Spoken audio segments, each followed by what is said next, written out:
korporasi, kenapa korporasi bisa dimintakan pertanggungjawaban pidana atas perbuatan para agen-agennya? Memang korporasi itu adalah badan usaha yang keberadaannya atau status hukumnya disamakan dengan manusia tanpa melihat bentuk organisasinya. Dari mana kita bisa menyamakan bahwa korporasi itu sama seperti manusia, struktur tubuhnya? Misalnya begini, korporasi bisa mempunyai kekayaan dan hutang. Kalau kita identifikasi, punya kekayaan, punya hutang, mempunyai kewajiban dan hak dan dapat bertindak menurut hukum. Bisa melakukan gugatan dan dituntut di depan pengadilan. Kan kayak manusia berarti. Nah, jadi korporasi adalah buatan manusia yang tidak sama dengan manusia. Maka harus dijalankan oleh manusia yang disebut dengan pengurus atau pengelola. Tentunya pengurus dan pengelola inilah yang menjadi main, saudara sekalian. Pengurus atau pengelola. Yang menjadi main untuk mengendalikan korporasi. Yang bisa diukur nanti mainnya ini adalah apakah bisa niat baik atau niat jahat. Bisa menjadi intention, kesalahan, atau mensrea dalam hukum pidana. Nah, organ di dalam korporasi itu, saudara sekalian, ya, biasanya ada 3 organ. Ada RUPS, ada Dewan Komisaris, dan Dewan Direksi. Misalnya dalam perseroan terbatas. Nah, inilah saudara sekalian menjadi mainnya 3 organ inilah. Yang menjadi pertanda apakah tindakan korporasi itu adalah tindakan yang bisa dihukum dan bisa dipertanggungjawabkan secara hukum pidana. Kemudian kalau kita samakan lagi dengan manusia, ya, kenapa pertimbangan korporasi menjadi subjek tindak pidana? Batas umur dari korporasi ini ditentukan dalam anggaran dasarnya, ya, pada saat korporasi itu mengakhiri kegiatannya dan dibubarkan. Kan ada di anggaran dasar rumah tangga. Ini saya katakan, dibubarkan kapan? Inilah kematian secara perdata, kan? Begitu. Jadi dapat dikatakan bahwa korporasi ini layaknya manusia yang mempunyai fisik. Jadi layaknya manusia yang mempunyai fisik dan organ dalam melaksanakan aktivitasnya. Hal ini juga melegitimasi bahwa korporasi dapat diminta pertanggungjawabannya bisa melakukan tindak pidana. Layaknya manusia. Dia punya kepala, dengan tadi ada Dewan Komisaris, ada direksi. Dia punya tangan, ada manajer dan lain sebagainya. Dia punya kaki, ada agen dan sebagainya. Dia bisa berhutang, membuat hutang. Dia menggugat seseorang di pengadilan. Nah, jadi akhirnya ternyata korporasi yang memang dia entitas dalam hukum perdata itu bisa layaknya manusia yang ketika melakukan kejahatan bisa diminta pertanggungjawaban dalam hukum pidana. Itu awal penarikan transformasi perbuatan pidana korporasi dan pertanggungjawaban pidananya itu. Itu maksudnya saudara sekalian, ya. Apa maksudnya saudara sekalian, ya? Ada pertanyaan?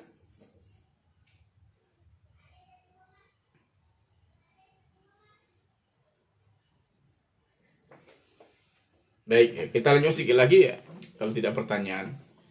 Korporasi sebagai subjek tindak pidana dalam berbagai undang-undang di Indonesia, ya.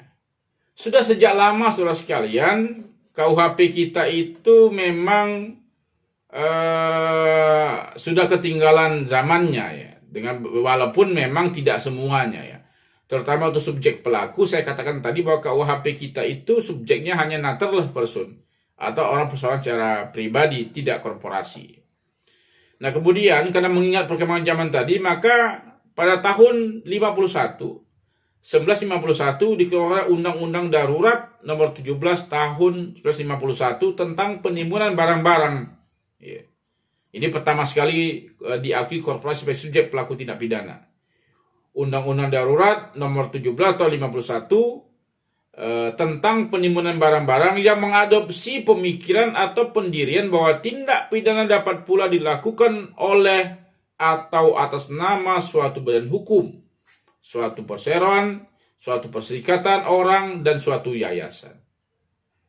Nah, Undang-Undang Darurat Nomor 17 Tahun 1951 ini, saudara sekalian, merupakan undang-undang positif pertama yang secara resmi menerima pendirian bahwa suatu korporasi dapat menjadi pelaku tindak pidana. Ini awal tonggaknya. Jadi semenjak 51 korporasi itu sudah diakui pelaku tindak pidana dalam undang-undang khusus, ya. Gitu, ya, tentang penimbunan barang-barang, ya. Kemudian penerimaan pendirian korporasi sebagai subjek pelaku tindak pidana dalam undang-undang tersebut di atas kemudian diikuti oleh berbagai undang-undang lain.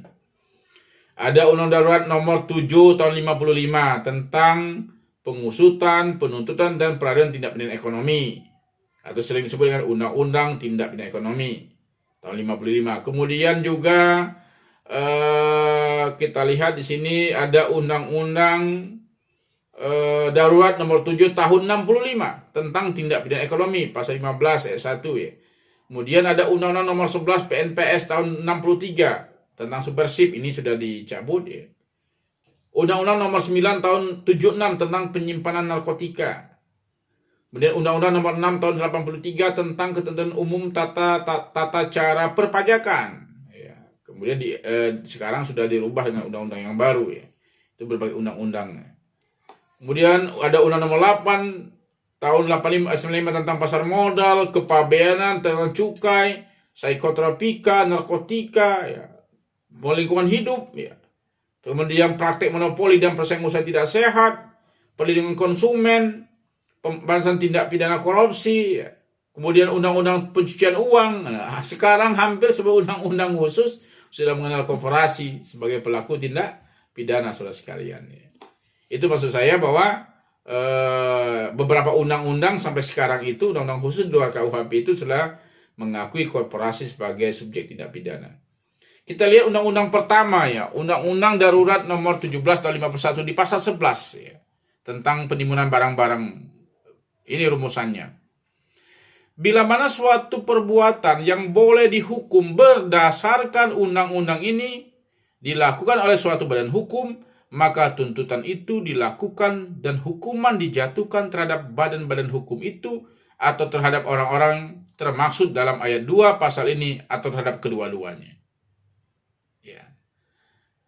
Ayat 2, suatu perbuatan dapat dihukum berdasarkan undang-undang ini dilakukan oleh suatu badan hukum jika dilakukan oleh seseorang atau lebih yang dapat dianggap bertindak masing-masing atau bersama-sama melakukan atas nama badan hukum itu.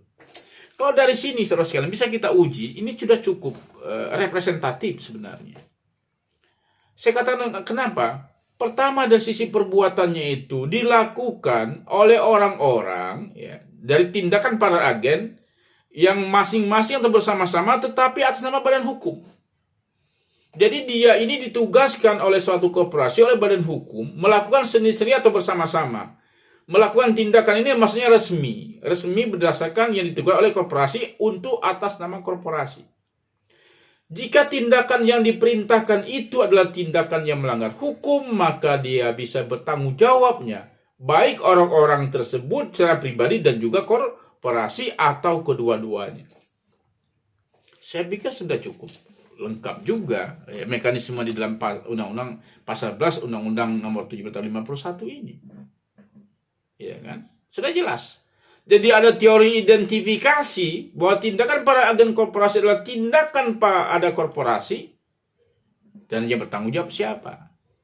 Bisa orang-orang tersebut dan juga bisa kedua-duanya, bisa korporasi. Cuman satu menurut saya badan hukum di sini mainnya itu di sini ada kelemahannya. Apa kelemahannya saudara sekalian? Kalau orang-orang yang diperintahkan bertanggung jawab, maka kurang adil. Orang-orang yang diperintahkan ini hanya agen. Tetapi siapa yang memerintahkan? Yang memerintahkan adalah directing mind para pengurus korporasi. Directing mind inilah yang menandakan ada kesengajaan korporasi. Sehingga seharusnya bertanggung jawab itu adalah pengurus korporasi. Ini namanya vicarious liability. Tanggung jawab para agen ditarik kepada tanggung jawab korporasi, yaitu pengurus korporasi. Karena yang menentukan, katakanlah begini, kita melakukan penebangan hutan di lokasi A dan lokasi B.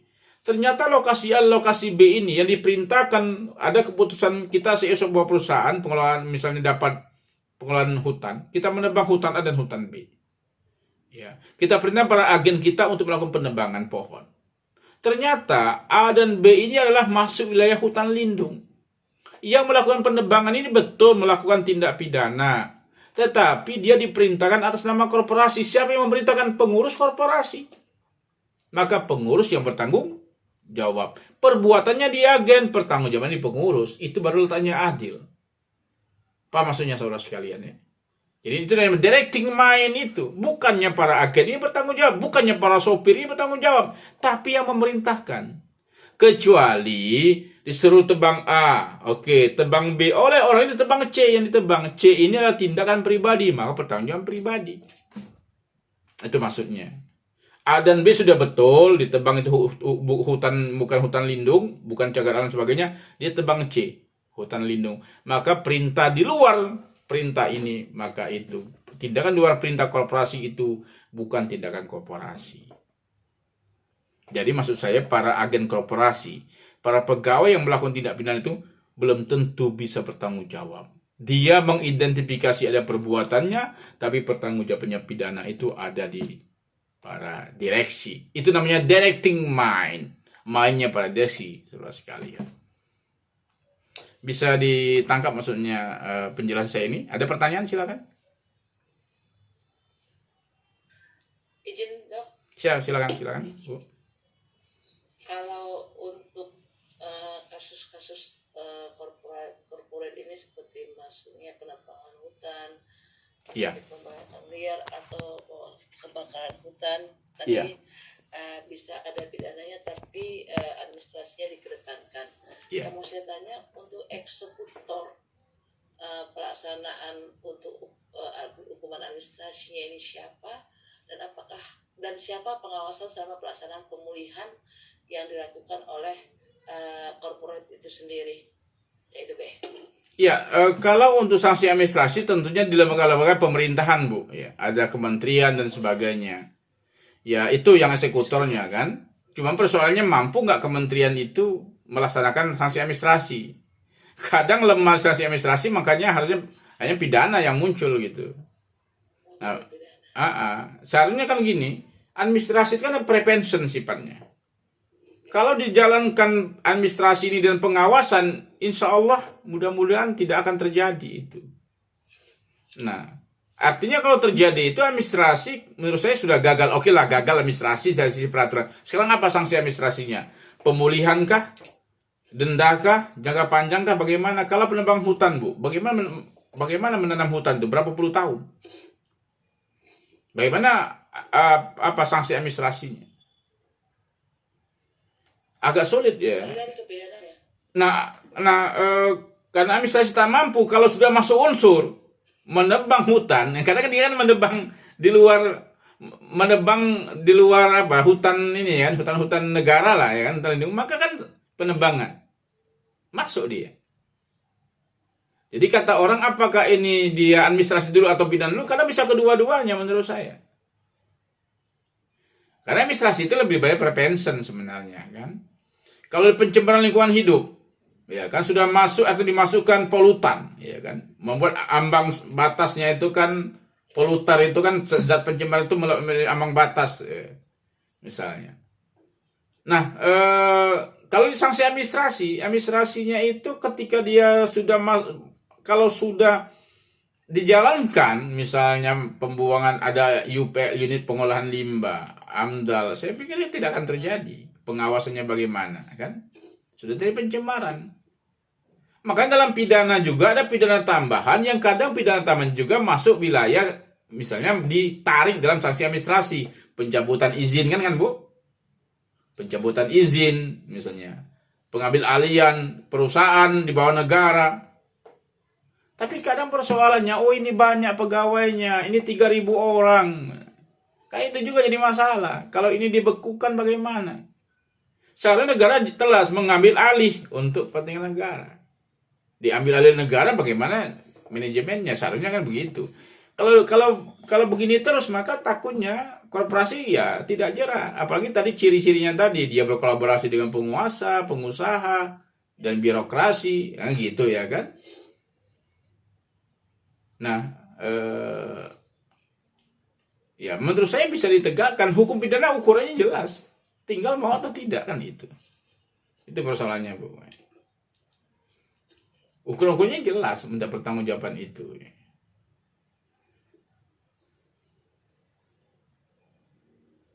Ya mungkin ibu bapak orang-orang di lapangan yang pernah bersentuh dengan itu ya tahu sendirilah bagaimana kekuatan korporasi ini ya kan. Mm. Ada lagi? Cukup lah ya, nanti berasa pula ya kan. Cukup. Iya. Kita cukupkan pertemuan malam ini, saudara sekalian, tetap selalu sehat. Ya, kita akan bertemu minggu depan. Assalamualaikum warahmatullahi wabarakatuh.